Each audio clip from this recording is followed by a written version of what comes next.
Hi, folks. I'm Father Joe Grimaldi. You can call me Joe, and I'd like to welcome you to my podcast. But now, here's our host and friend, Ken Calvert. Hi, everybody, and welcome to the Father Joe Grimaldi podcast, where you can call him Joe, you can call me Ken.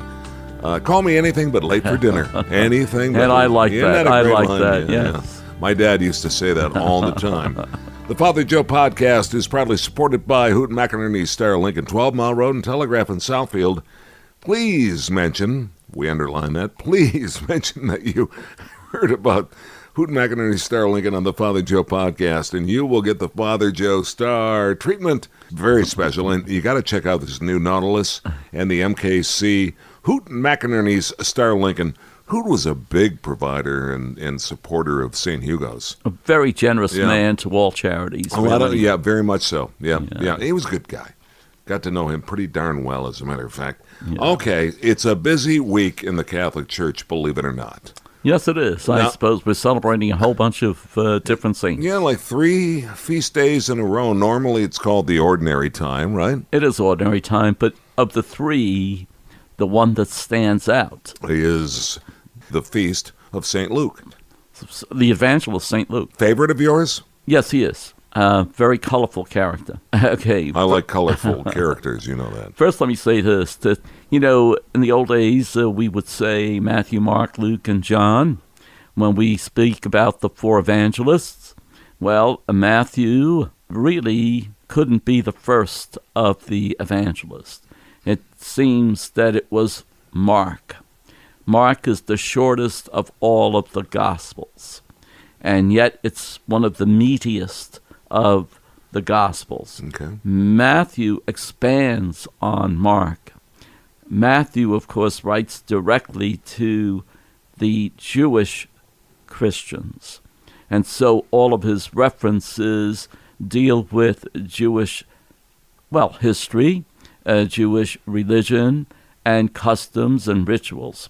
And then you have Luke, who, and these people, by the way, we think, not me, but the theologians would tell you that those 3, Mark, Matthew, and Luke, wrote about the year 30, 35, 40, not sure exactly when.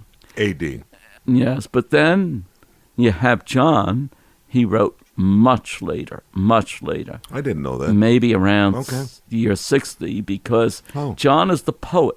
If you notice that John really expresses himself in poetic language, a lot of beautiful references and repetitions and things of this sort, which make his theology, you have to think about what he says. It's not so easy to read John because it's poetic.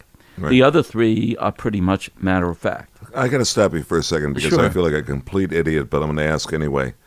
Why are they referred to as evangelists? Because they're the people who actually, first of all, were eyewitnesses to this Jesus Christ.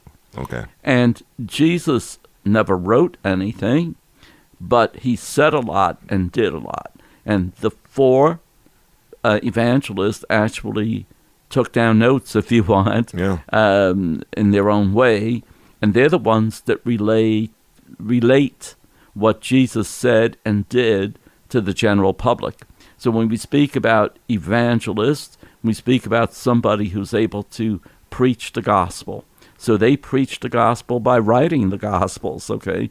So when on Sunday or any day that you go to church, all the gospel readings come from either Mark, Matthew, Luke, or John. Of course. Because they're the gospel writers. Now. So Luke was colorful, you say, yes? I think he was really colorful. He did 2 things that are interesting to me. First of all, whenever you refer to Luke, in church terms, they usually say Luke Acts, A-C-T-S, the Acts of the Apostles. That's the book of New Testament literature that's found at the end of the Bible. And the book of Acts tells us the beginning of the church and right after the crucifixion, if you want. And Luke carries that all the way through to Rome. So when the church expanded from Jerusalem to Rome, you could read all about it. You could read about the expansion of the church, how it took place in the beginning, and so on and so forth. You could read about the problems that existed in the church, particularly when there was people were talking about how come we're neglecting the widows and the orphans, and we should be paying more attention to them, and so on. And what do?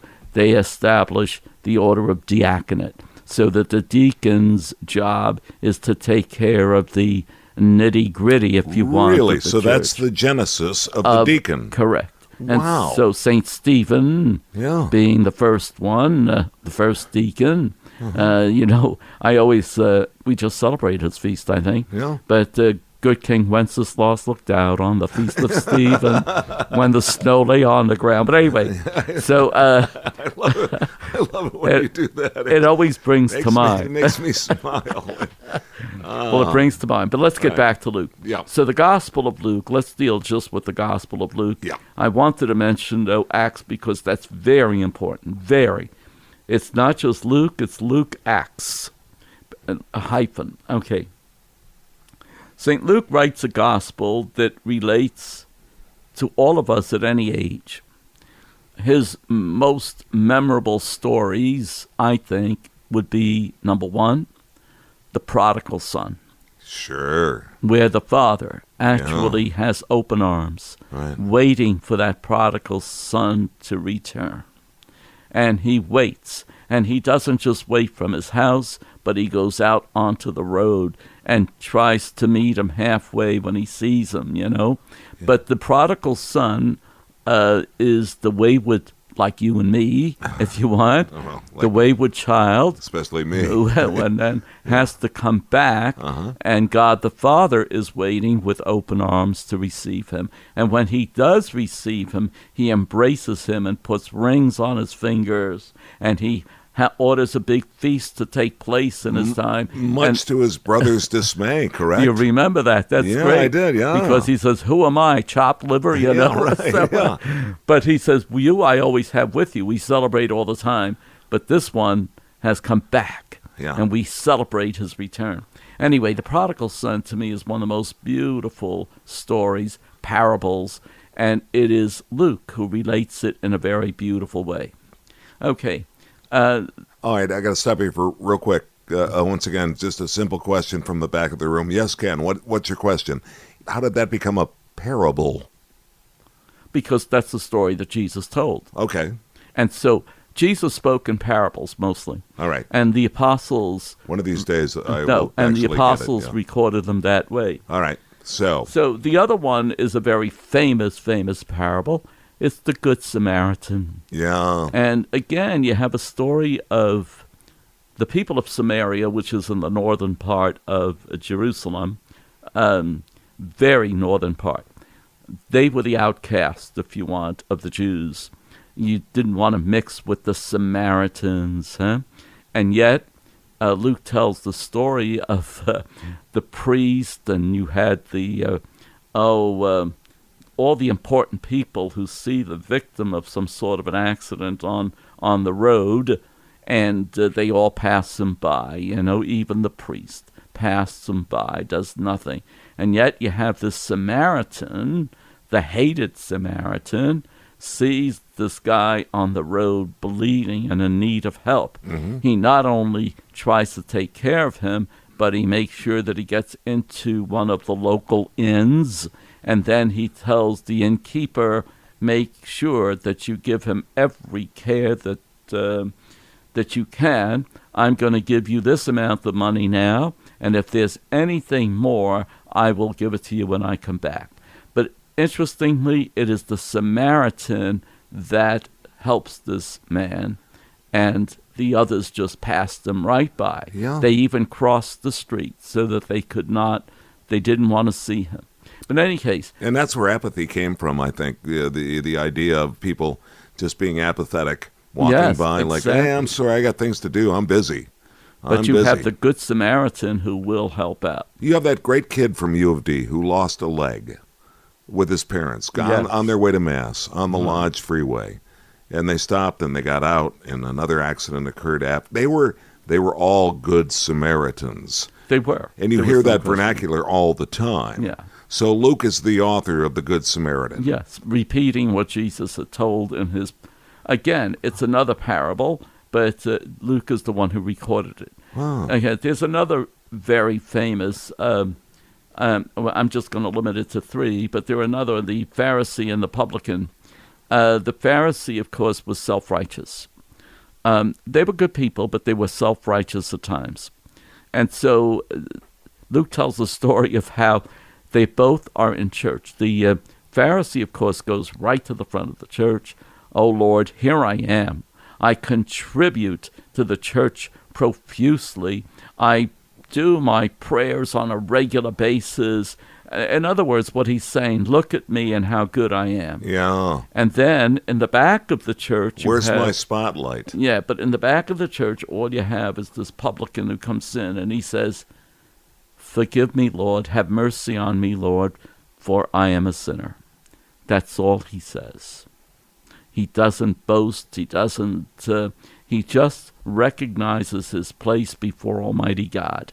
And that's another powerful parable that we should all look at and imitate. Huh? Yeah. I want to say something else about Luke, if I can. Please do. Luke is known to many people as the patron of doctors. Supposedly, he was a great healer, and he was known as the good physician.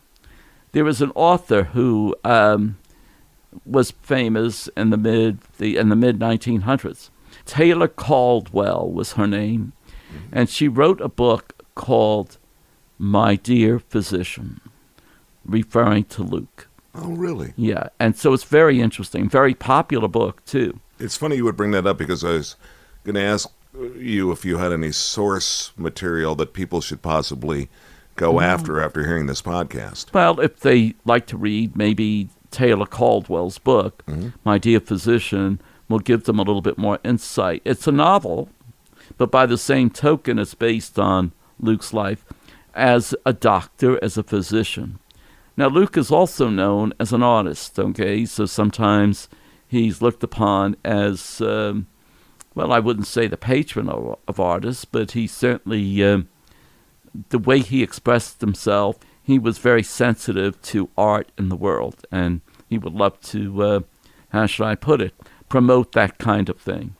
And then the other thing about Luke that I think is interesting is he writes in such a way that women are prominent in his Gospels. Good for him. And it's really interesting how what makes it powerful is in those days, women were not even counted in the census. They spoke about 50,000 men, but women and children were not part of that, which is interesting. Even in the story of the multiplication of loaves, and they tell the story of how many people were seated there to receive the food, and they say 50,000 men. They don't say women, they don't say children, because they did not count in the minds of the people at the time. They were non-entities. Remember the story of Jesus talking to the Samaritan woman. Nobody would give her any attention, and yet Jesus engaged her into a conversation and helped her out, and she was amazed. Of course, the others, said, how could you be speaking to a Samaritan woman?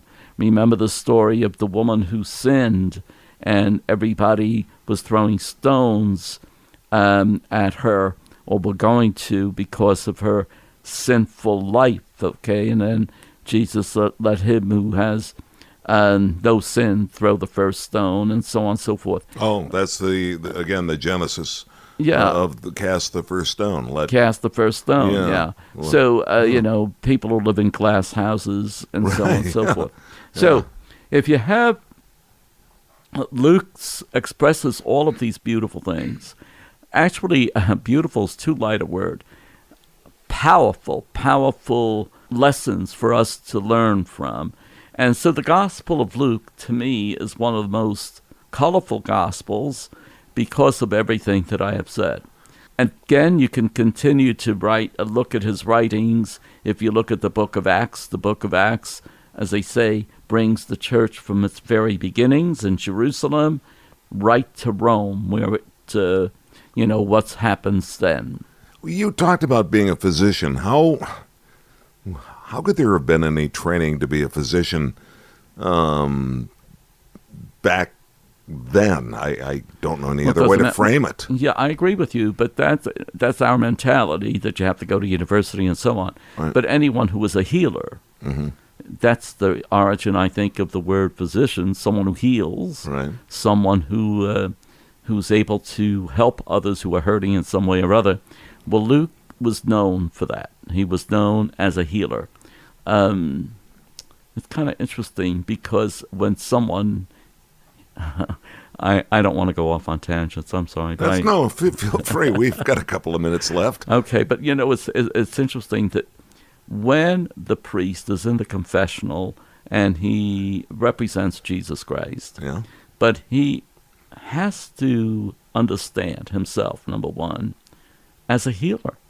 He's there to help somebody, not to condemn someone. Well done. But to help someone. Yeah. So he's a healer. He's a doctor, if you want. He's also someone who is a judge, not to condemn, but to let the person see where that person is and what that person can do to better himself or herself. So you're telling me that a penance is really a sentence? Well, in a way. Kidding. Well, no. That's interesting you say that. Canonically, I think it is considered a case, basically. So. But the penance that is given, I'm afraid that, very often it's considered trite, 3 Hail Marys and now Father. Yeah. Well, that's not what it's, in my mind, what it's supposed to be, okay?